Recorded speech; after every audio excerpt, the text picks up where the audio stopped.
Bonjour et bienvenue dans cette vidéo, je vais vous expliquer la correction de l'exercice 3 de la fiche de révision. Première question, les coordonnées des points I et J. Bon là je pense que la correction du corrigé que j'ai copié-collé sur internet est assez claire. Bon si ce n'est que dans ce corrigé ils mettent les coordonnées des points en vertical mais c'est pas très grave. Donc il y a tous les points qui sont donnés ici et puis ça permet de déduire les coordonnées de I et les coordonnées de J qui se lisent directement sur le graphique. Ensuite, donc on en déduit les coordonnées du vecteur DJ, puisqu'on fait coordonnées de J, donc moins coordonnées de D, donc 2 moins 0, ça fait 2, 0 moins 1, ça fait moins 1, et 1 moins 0, ça fait 1, ce qu'on trouve ici. Et puis même chose pour BI et BG, on fait donc pour BI coordonnées de I moins coordonnées de B, pour BG coordonnées de G moins coordonnées de B. Question suivante, montrer que DJ est un vecteur normal au plan BGI. Bon, moi j'aurais pas écrit la première phrase là, mais sinon c'est bien clair.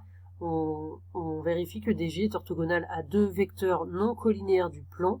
Donc la question d'avant incite à regarder DJ et BI et DJ et BG, donc on fait les produits scalaires. Ça donne 0, DJ est orthogonal à BI, DJ est orthogonal à BG, donc orthogonal à deux vecteurs non collinéaires du plan, donc c'est un vecteur normal au plan. Petit d, il faut donc en déduire une équation cartésienne du plan, elle vous est donnée, mais vous pouvez la trouver vous-même. Donc puisqu'on vient de voir que DJ est un vecteur normal, DJ donc pour coordonner 2, moins 1, 1, ça nous donne déjà les valeurs devant x, y, z. Donc ça permet de dire qu'on a 2x moins y plus z, plus petit d, qui n'est pas encore déterminé, égale à 0. Pour trouver ce petit d, eh bien, il n'y a plus qu'à remplacer avec les coordonnées d'un des trois points. Vous pouvez prendre BG ou I, là dans la correction c'est avec B. Ça fonctionne avec les trois, vous trouverez le même résultat. Donc là c'est fait avec les coordonnées de B, et ça permet d'en déduire que D est égal à moins 2, et donc une équation cartésienne du plan BGI. Question 2, on note D, la droite passant par F est orthogonale au plan BGI, et petit a, déterminer une représentation paramétrique de la droite D. Pour trouver une représentation paramétrique ou un système d'équations paramétriques, c'est la même chose, il nous faut un point, ça c'est bon, et il nous faut un vecteur directeur. Alors comme on sait que D est orthogonal au plan BGI, et qu'on a vu juste avant que DJ est un vecteur normal au plan BGI, eh bien ça veut dire que DJ, puisqu'il est aussi orthogonal au plan BGI, c'est un vecteur directeur de D. Donc on va prendre comme point F et comme vecteur directeur, eh bien DJ, qu'on a calculé juste avant. J'ai mis des couleurs pour que vous voyez bien où est-ce qu'on retrouve dans le système d'équations les coordonnées de f et du vecteur. Donc une fois qu'on a un point et un vecteur, eh bien on peut écrire directement un système d'équations paramétriques. Ainsi, on met x égale donc les coordonnées de f ici, là, 1, 0, 1, et les coordonnées du vecteur directeur devant le t. Donc 2, moins 1, 1. Voilà, j'ai juste réécrit en simplifiant un petit peu, puisque le 0 là c'est pas la peine de le laisser, moins 1t ça fait moins t, et ici 1t ça fait t. Donc voilà, une représentation paramétrique de la droite D. On n'oublie pas le t appartenant à R. Question suivante, on nous donne un point L de coordonnées 2 tiers, 1 sixième, 5 sixième, et il faut démontrer que L est le point d'intersection de la droite D et du plan BGI. Pour cela, comme on vous donne les coordonnées de L, il suffit de prouver que L est sur la droite D, et aussi dans le plan BGI, ça prouvera bien que c'est le point d'intersection. Donc on commence par prouver que L est sur la droite D. Pour cela, on remplace x, y, z par les coordonnées de L, et on regarde quelle valeur de t ça nous donne pour chaque, et si on trouve la même valeur pour chaque équation, ça veut dire que L est bien sur la droite. Par contre, si on trouve une valeur différente, ça veut dire que L n'est pas sur la droite. Alors ici, ça fonctionne, donc là, il n'y a pas le détail des équations, dites-moi si vous en avez besoin, mais bon, la deuxième, elle est très facile, il y a juste le moins, donc ça fait t égale moins 1 sixième. Ici, vous passez le 1 de l'autre côté, ça fait 2 tiers moins 1, vous mettez au même dénominateur 2 tiers moins 3 tiers, ce qui fait moins 1 tiers, et on divise par 2. Donc ça fait moins 1 sur moins 1 tiers, donc moins 1 sur 3 fois 2, donc moins 1 sixième. Et ici, on passe le 1 de l'autre côté, ça fait 5 sixièmes moins 1, on met au même dénominateur, 5 sixièmes moins 6 sixièmes, ce qui fait bien aussi moins 1 sixième. Donc on trouve la même valeur de t partout, ce qui prouve bien que le point L est sur la droite D. Et puis ensuite, il faut vérifier donc que L est aussi dans le plan BGI. Pour ça, on remplace x, y, z de l'équation du plan par les coordonnées de L, donc voilà, on fait le calcul et ça fonctionne, ça donne 0, ce qui prouve que le point L est dans le plan. Et voilà pour cette question, on a donc montré que L est sur la droite et dans le plan, donc c'est le point d'intersection de la droite et du plan.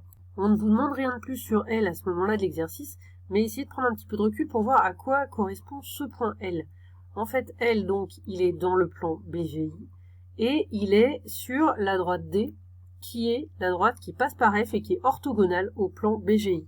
C'est-à-dire que L, puisque la FL est orthogonale au plan et L est dans le plan, L c'est le projeté orthogonal de F sur le plan BGI. Question 3, on rappelle le volume d'une pyramide, c'est un tiers fois l'aire de la base fois la hauteur. Déjà une remarque, cette formule, vous pouvez la savoir bien sûr, mais elle vous sera rappelée de toute façon dans les sujets. Alors, c'est quoi une base, c'est quoi une hauteur? Il y en a plusieurs possibles dans une pyramide, et toutes vont convenir pour calculer le volume. Donc ici, là, vous avez plusieurs calculs possibles. Il y en a un qui est fait dans le corrigé, vous n'avez peut-être pas fait le même, mais normalement vous devez trouver évidemment le même volume à la fin. Alors l'idée quand même, c'est de prendre une base et une hauteur pour lesquelles l'aire de la base et la distance, la longueur de cette hauteur, soit simple à calculer. Alors ici, si on regarde la pyramide, il y a plusieurs hauteurs qui sont simples à calculer, parce qu'ici, on a un coin de cube, donc on a plein d'angles droits. Et donc, par exemple, FG, c'est la hauteur qui est associée au côté FBI, et ça, on saurait tout à fait calculer l'aire de ce triangle. La FG, c'est facile aussi. Vous pouvez aussi prendre comme base FIG, et ça donne comme hauteur FB.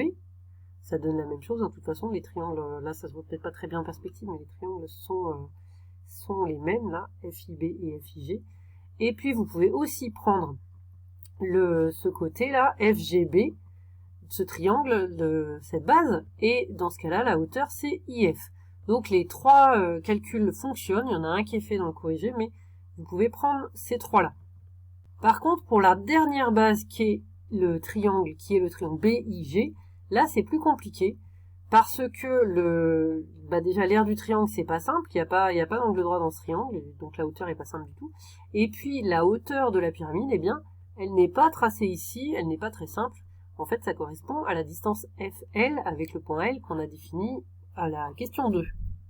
Donc dans le corrigé, c'est fait avec le triangle FBG et avec la hauteur IF. Je redis, vous pouvez tout à fait faire avec IFB et la hauteur FG, ça donnera la même chose. Du coup, la hauteur IF, donc ça, puisque c'est la moitié du côté, le côté vaut 1, donc IF ça vaut 1,5. Et puis l'aire du triangle FBG, eh bien c'est en fait la moitié du carré du côté. Si vous regardez, le carré du côté c'est 1 fois 1, donc la moitié c'est 1,5. Ou alors vous prenez voilà FG fois FB, sur 2 vous trouvez 1,5. Donc le volume c'est 1 tiers fois 1,5 fois 1,5, ce qui fait 3 fois 2 fois 2, ça fait 1/12. Et dernière question à déduire l'aire du triangle BGI. Donc là, on va réutiliser cette formule avec... Dernière question à déduire l'aire du triangle BGI. Donc là, il faut penser que le volume, on peut aussi le calculer avec en prenant comme base le triangle BGI, dont on ne sait pas calculer l'aire, mais on va la déduire grâce au fait qu'on a déjà calculé le volume autrement. Donc clairement, cette question, c'est vraiment une question qui est difficile au niveau du raisonnement. Après, il y a quelques calculs, mais c'est évidemment une question qui n'est pas simple. Néanmoins, vous êtes capable de la comprendre. Donc l'autre façon, c'est donc de prendre comme base BGI, donc ça, ce sera l'aire de la base. Et alors la hauteur, dans ce cas, avec ce qu'on a fait avant, la hauteur, c'est la hauteur de F vers son projeté orthogonal, et en fait le projeté orthogonal c'est le point L qu'on a déterminé avant. Donc ça nous donne cette formule.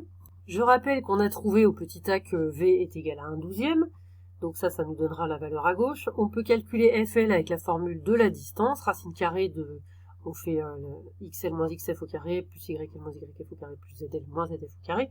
Donc j'ai repris ce qu'on avait trouvé. Pour L on a trouvé 2 tiers, 1 sixième, 5 sixièmes, les coordonnées de F. Donc 2 tiers moins 1, ici ça fait moins 1 tiers, tout ça au carré, 1 sixième moins 0 ça fait 1 sixième, 5 sixième moins 1 on met au même dénominateur, 5 sixième moins 6 sixième ça fait moins 1 sixième.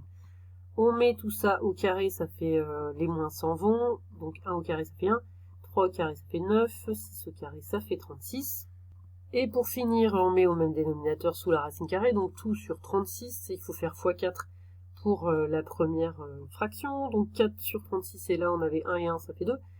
Donc 6 sur 36, 6 sur 36, ça simplifie, ça fait 1 sur 6, et donc finalement racine carrée de tout ça, racine carrée de 1, ça fait 1, et donc sur racine de 6, on va trouver FL.